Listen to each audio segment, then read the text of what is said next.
going to set your time. We're going to go till 2:30. Okay? Please get you into your life. There are 3 additional Jerusalems that I want to tell you about. One is the Jerusalem of responsibility, the second is the Jerusalem of loss, and the third is the Jerusalem of hope. Which complete the complexity of this crazy, crazy city.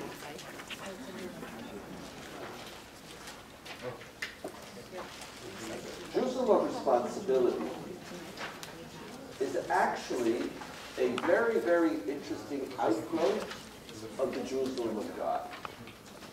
As we saw, the Jerusalem of God could inspire people to want to be the master of God, or could create the sensibility that the more Jerusalem is the city of God, the less I am the master of it. A different instinct is that if this is a city of God, and I am the master of it, it engenders profound responsibilities from me, not merely in the realm of purity, but in the realm of the practices and values that I embody in my society. Solomon recognizes and says, "Then the word of the Lord came to Solomon, with regard to this house you are building, if," circle it, underline it, bold it, "if you follow my laws and observe my rules, and faithfully keep my commandments, I will fulfill for you the promise that I gave to your father David. I will abide amongst the children of Israel, and I will never forsake my people Israel." You might be able to determine through the strength of your military whether you in fact control Jerusalem. But you don't control the city of God by virtue of your military might. You control it by virtue of creating a place which God would want to abide in. One of the things that people forget all too often is the conditionality inherent in God's closeness to you. The covenant might be eternal, but it doesn't mean that it can't be suspended. God might reside in Jerusalem, but your control of Jerusalem is not going to be determined by your Air Force law. If you follow my laws and observe my rules. Now, it's interesting that this idea gets translated both in the prophets and in the Psalms in a very, very interesting way. Psalm 15.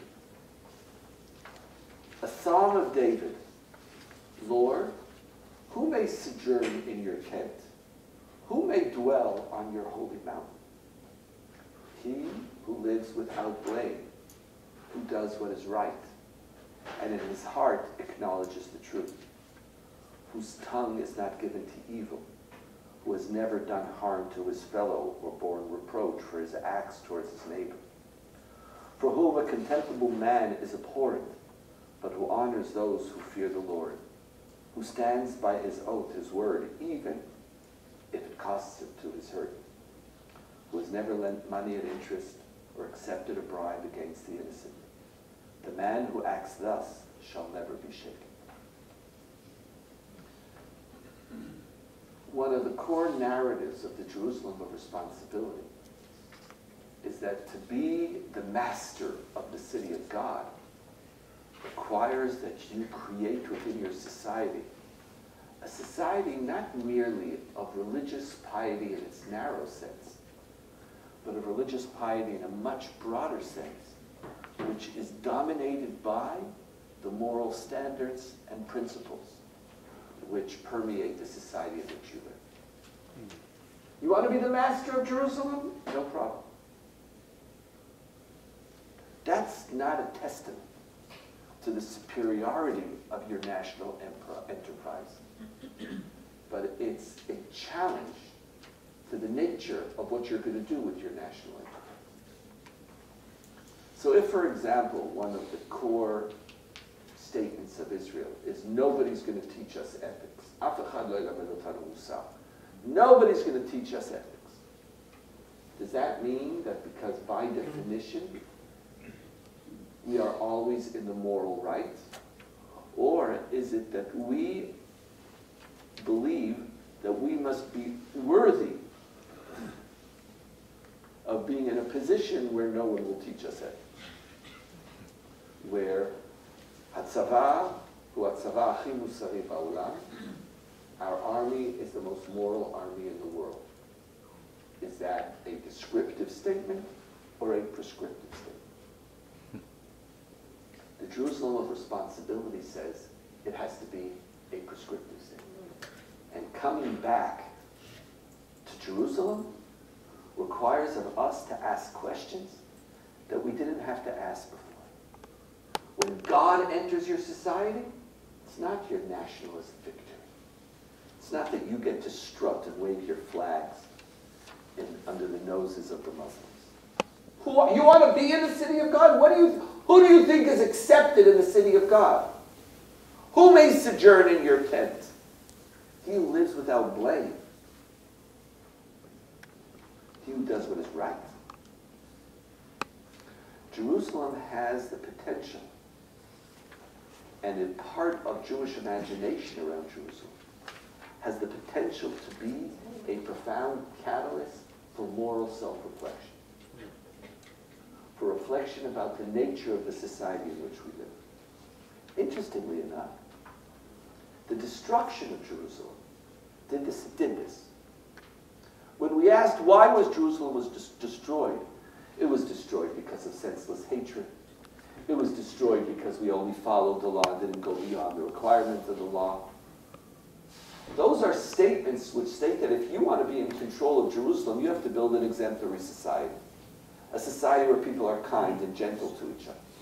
A society where you don't ask what does the law allow me, but you ask what it is that I ought to do beyond the law. Now, we spoke about this Jerusalem when it was destroyed. The challenge of the Jerusalem of responsibility is how do we continue to speak about it now that it's back in your hands? The destruction of Jerusalem was a catalyst for our reflecting on how we create a worthy society. The Jerusalem of responsibility says, I need you to do that not when Jerusalem is destroyed. I need you to do that when Jerusalem is in your hands. The Jerusalem of responsibility. And that too could create a very, very different political and identity consciousness than the Jerusalem of God or prayer. Jerusalem of loss. One of the dominant narratives that we told about Jerusalem was not merely how we thought about what caused its destruction. The experience of losing Jerusalem, of not being the masters of Jerusalem, of feeling the alienation and the powerlessness which came with our exile, is also a very deep part of the Jerusalem we speak about. Psalm 137, one of the most famous psalms of Jerusalem. By the rivers of Babylon, there we sat and wept, as we thought of Zion. There on the poplars we hung up our lyres, for our captors asked us there for a song, our tormentors for amusement. Sing us one of the songs of Zion. We, by the rivers of Babylon, sit and weep because we're not in control of Jerusalem. And one of the interesting things that even when we return, we still remember sitting by the rivers of Babylon. we still taste it. We, who are one of the most powerful nations in the world, still see ourselves as sitting by the rivers of Babel. The Jerusalem of loss is not something that was transformed by the victory of 67. It still remains. Still there. We feel it. We remember our captors turning to us and saying, "Sing me a song. Amuse me." And what could we do? The only thing that we could say is, how can I sing a song of the Lord on alien soil? The only response that I had was silence. I couldn't fight them. I couldn't go back to Jerusalem. As they tormented me, as they were the masters of Jerusalem and said, "Let me hear your song," we were silent.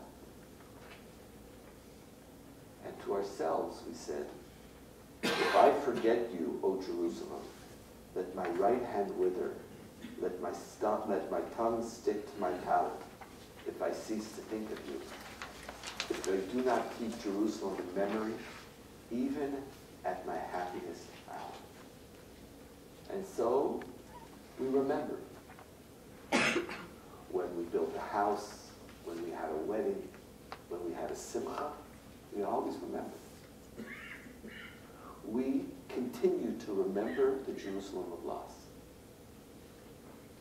What does it mean to not be in control of Jerusalem?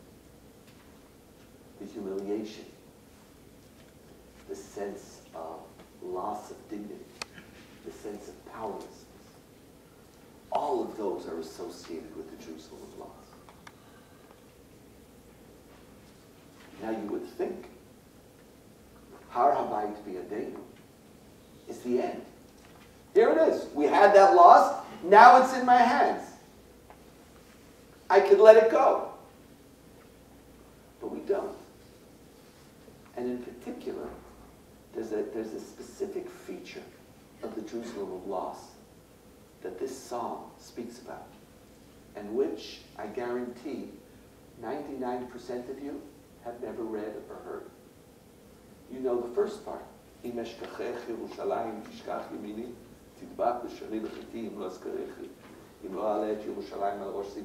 it's in Hebrew and you don't understand what I just said, those words sound familiar. But the psalm doesn't end there. The psalm continues. Remember, O Lord, after we said, I can't forget thee, O Jerusalem, we now turn to God and say, remember, O Lord, against the Edomites the day of Jerusalem's fall. How they cried, strip her to her very foundations. Fair Babylon, you predator, a blessing on him who repays you in kind for what you have inflicted on us. And in one of the most difficult verses you will find in any part of our Bible, a blessing on him who seizes your babies and dashes them against the rocks. An eye for an eye, a tooth for a tooth, a baby for a baby. In the Jerusalem of loss, we remember you're killing my babies. And we still taste it. Now the Jerusalem, Har Habayit Biyadenu, is in our hands, could have said, okay, it's over. The Jerusalem of loss is yesterday's story. But what happens if it's not? What happens if the Jerusalem of loss creates such a profound anger towards those who caused you that loss? What happens if you're still experiencing the Holocaust despite the rebirth of the state of Israel? It's not that you remember to be careful. What happens if you're still experiencing the anger and the desire for vengeance? And now, Har Habayit Biyadenu. What happens when Israel still remembers the Jerusalem of loss after 67. And 67 doesn't replace it. It merges with it. And now, your victory and your power are merged with your anger and desire for vengeance at the pain that the others caused you, that you are still experiencing today. And now you have one of the greatest problems facing modern Israel. One of the greatest problems as we think about Palestinians, as we think about the world. We're still feeling the loss. We're not just, we're still feeling it. We are still in 1930, we're still in Kristallnacht. We're still in Auschwitz. It's not that we want to prevent it. We're there. We still feel, we hear you, sing us a song, amuse me. And now, Har Habayit B'Yadeinu, I now have the power to not merely pray to God, that God should wreak vengeance, but I have the power to ignore any of the responsibilities under the Jerusalem of responsibility. And the Jerusalem of loss and the Jerusalem of responsibility fight with each other. Jerusalem of responsibility says, if you want to be in the city of God, earn it. And the Jerusalem of loss says, I need vengeance because I'm still experiencing. And then, under the Jerusalem of loss, if I could say a blessing on him who seizes your babies and dashes them against the rocks, that's because you have to open up Eicha. How do you say Ecclesiastes? What's Eicha? Lamentations. That's what they did. There you have details of us having to cook our children in order to survive. The stories of Lamentations, if I feel it, then what do I give, excuse my French, a shit if an Israeli soldier shoots a terrorist? What do I give a shit?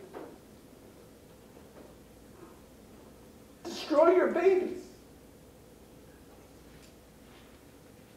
I still experience this. And I use these categories, and so now terrorism or every enemy that I encounter now just reinforces and perpetuates this experience of loss. It's very hard to be someone who talks about the Jerusalem of responsibility.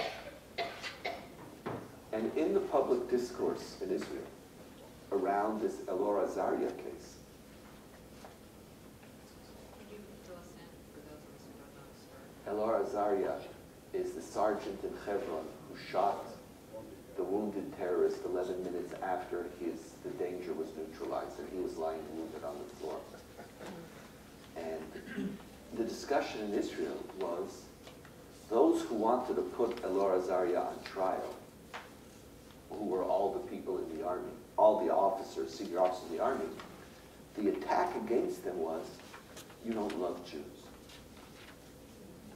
So you're going now to the chief of staff of the Israeli army, you don't love Jews. And there was a fascinating manipulation of one of the core ethical principles of the Israeli military. And that is the principle that you don't leave soldiers behind. The Israeli army, like the American army, and a few others, but by us, this is a sacred principle. We are willing to die. We are willing to sacrifice soldiers' lives to make sure that another soldier is not left behind. When we are not successful in bringing people back either alive or dead, that is considered a major, major operational and moral failure in the Israeli army. I remember personally in Lebanon, that's when I discovered that I had a real problem because I couldn't see, and I was the eyes of the tank. A unit in front of us, we had led throughout the day, and that night another unit started to move forward, and they came under attack, and we thought they were getting destroyed, and some of them pulled back, and there were some people who were left behind. We started to dash to fight, to bring them.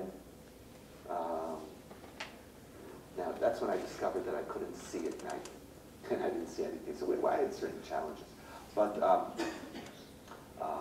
literally, people died to get these soldiers back. Not maybe. Literally, people died. What did they do with Sergeant Azaria? They said, if you want to try Sergeant Azaria, you are leaving a soldier behind. Clever manipulation. If you really care, you're going to help him. To try him is to leave him behind. To bring any moral category to bear, to find him wanting, is to leave him behind. And because I am still in the midst of the Jerusalem of loss, are we going to be able to let the Jerusalem of loss go? Not simple. In the old, the significant thing was that you said last night 65% of people. That's right, they're not, they're The still there. population were They are behind still it. there, and the Israeli politicians, as you all know, loss, fear, and tragedy do very, very well to marshal a collective identity. And it is very, very much a dominant part of Israeli political discourse. And we see now you could add to what I said last night. One of the reasons for this moral shift is the preponderance of commemorating the Jerusalem of loss. And if you thought it doesn't really matter, when you have the Jerusalem of loss or you're Holocaust-centered, it's not morally neutral. It affects something. It undermines the Jerusalem of responsibility, even if it wasn't your intent to do so. And very few people are able to live both with the Jerusalem of responsibility and the Jerusalem of loss at the same time. Very, very few. The third Jerusalem, and then I'll open it up for your conversation and questions, is the Jerusalem of hope.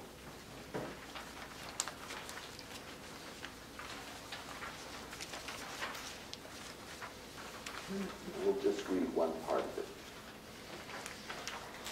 Turn to Isaiah chapter 2, verse 1. The word that Isaiah, son of Amos, prophesied concerning Judah and Jerusalem. In the days to come, the mountain of the Lord's house shall stand firm above the mountains and tower above the hills. And all the nations shall gaze on it with joy, and many people shall go and say, come, let us go up to the mountain of the Lord, to the house of the God of Jacob, that he may instruct us in his ways, and that we may walk in his paths. For instruction shall come forth from Zion, the words of the Lord from Jerusalem.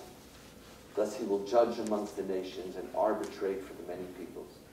And they shall beat their swords into plowshares and their spears into pruning hooks. Nations shall not take up sword against nation. They shall never again know war. The sixth dimension of Jerusalem is not just the city which personifies our loss. Jerusalem is also the city which captures our hope. Jerusalem is not merely the city as it is now. It is the personification of the Israel that we want. It's the end of days.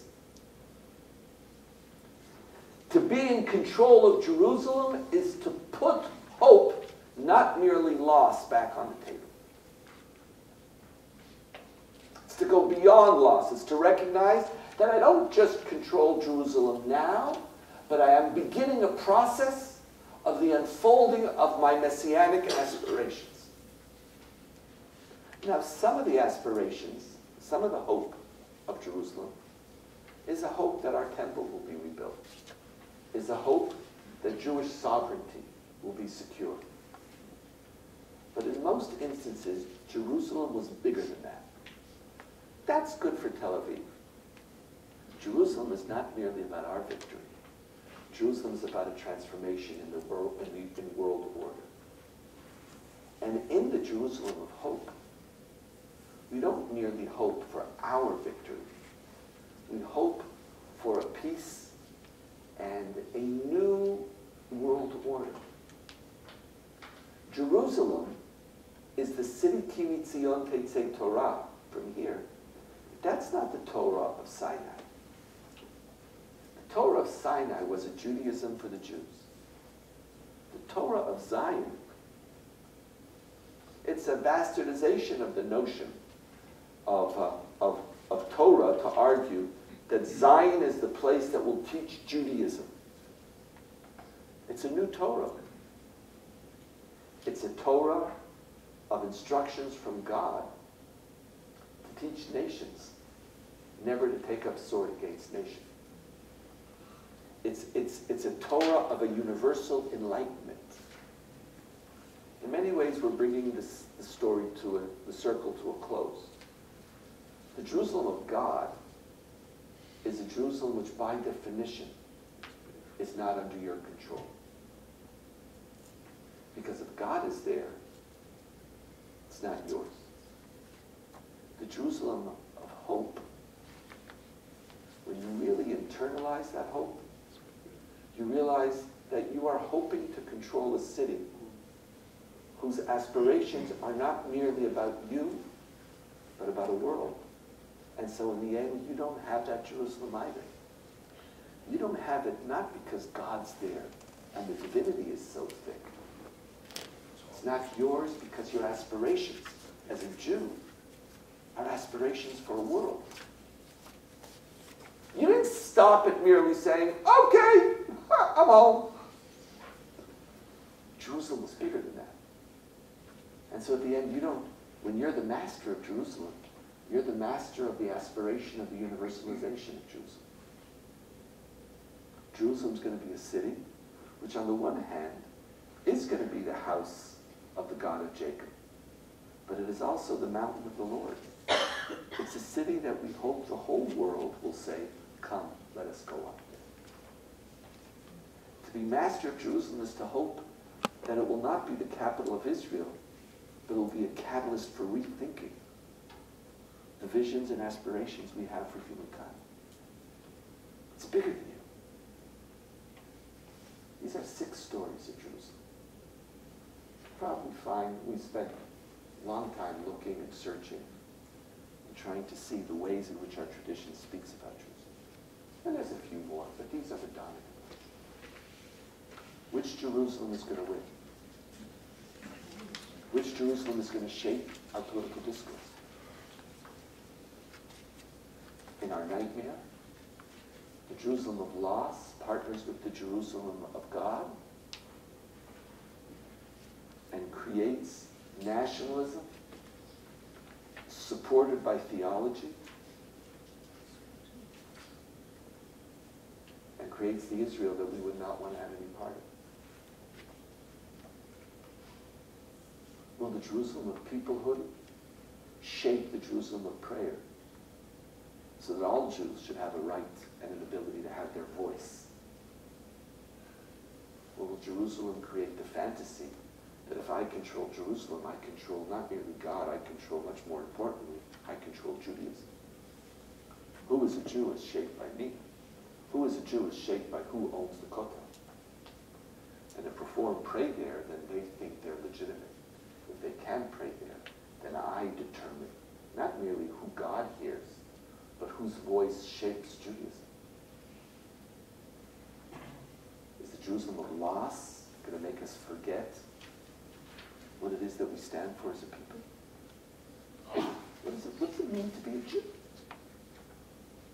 What did we come back to Israel for? The hope was that when we come back, we can go back to the values that we stood for. But what happens if coming back is merely the addition of power, while your narrative is still the narrative of loss? Beware. And finally, how are we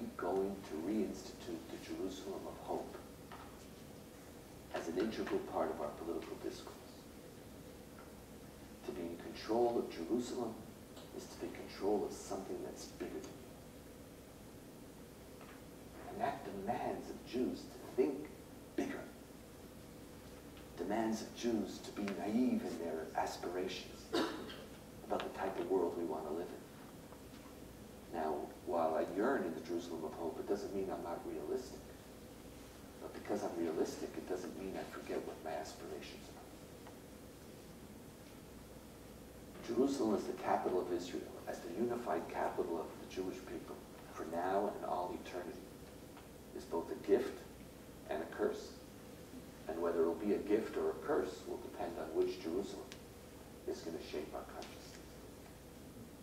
And now it's your turn. Yes, please. I have a simple question. Where's the third hotel going? Wait, I have a picture. It's right over here. Here's the men's section. There's the women's section. Here's the steps going up to the Al-Aqsa, and it's over here. So it's where the Davidson. It's Robinson's Arch. This is after Robinson's Arch. There's a whole space there. And the big debate now is, so the issue is, what are they fighting about? The idea was to create one uniform plaza that anybody, something I want to touch. It's one uniform plaza, and more importantly, one security check-in. Right. One security check-in, everybody goes through, and then you go into the plaza. And then you're at the kotel. And now you decide which kotel you want to go to. You can have this kotel, but you can't go through from the central plaza, and you can't go through the same security check. You need your own security check and a back road, back section, because if you're here, that means in the Jerusalem of prayer, there are multiple voices. So I'll give you your place, but it's going to be on the side with the back Derech Hagav entrance, and it doesn't even have its own security. So it's So we can pretend you're not even there? you know, pretend we don't even see you, because you don't. It's not an equal option. Your voice is not the same. It's not one big kotel, which all Jews come to on the Jerusalem peoplehood, and then go to their own spaces. No, there's one kotel, and then there's your thing. when are they Over there. proposing to change that? They passed, as I said last night, the government passed the vote. They voted to change it, and now the religious parties said if you implement the law that we voted and approved on last year, we'll leave the coalition. So it's all suspended. It's now gone back to the Supreme Court, who has said that if you don't create this equal access, because this little thing over here on the back is not a respectable way for a person's voice to be heard. Under Israeli law, the basic law of 1992 of Kvod Adam V'Cheruto, of human dignity and freedom, and that the human dignity of other denominations and women of the wall is not being preserved by this little garbage, ghetto-y type section you have going on for you over there. And so it's going to come back to the Supreme Court, and again, it's putting the Supreme Court in the position of having to deal with issues of mamlachtiyut that I spoke about last night, of the national interest, but the Knesset and the other parties aren't dealing with it, so they're able to put it on them, and then that just further alienates the power of the Supreme Court in the minds of the various tribes. Thank you. Yes, please. Thank you for this formulation. It's beautiful. Thank you. Two thoughts. One is, I think I know you've described the range of what's going on in Israel, and probably all these things are going on, and we don't really understand it. so well, maybe better now. I want to talk to you about American Jewish community, because I mentioned this yesterday. I have a sense that there's a gigantic turning point happening, which, to use this framework, may be between the Jerusalem of loss and the Jerusalem of hope. That we have a generation, our generation, or maybe our parents, who are, well schooled in the Jerusalem of loss and, or getting even and all that stuff, but also kind of grew up on the Jerusalem of hope. And it just seems to me that most of the Jewish community, except for that narrow group, or maybe not so narrow group, sort of following Israel, meaning Netanyahu, the social justice, the aspirational, what's going to bind them to Israel? You can see the numbers, they're being lost. Maybe it's our kids, or I don't, and it's a real issue. That's why I'm teaching. Yeah. And part of what you have to speak about is you have to own the language of Jerusalem. Just like owning the pro-Israel language. The pro-Israel language has to be built on the Jerusalem of responsibility and the Jerusalem of hope. It has to make space for the reality of the Jerusalem of loss. Because when it's not there, you alienate another generation. But it can't be the defining narrative.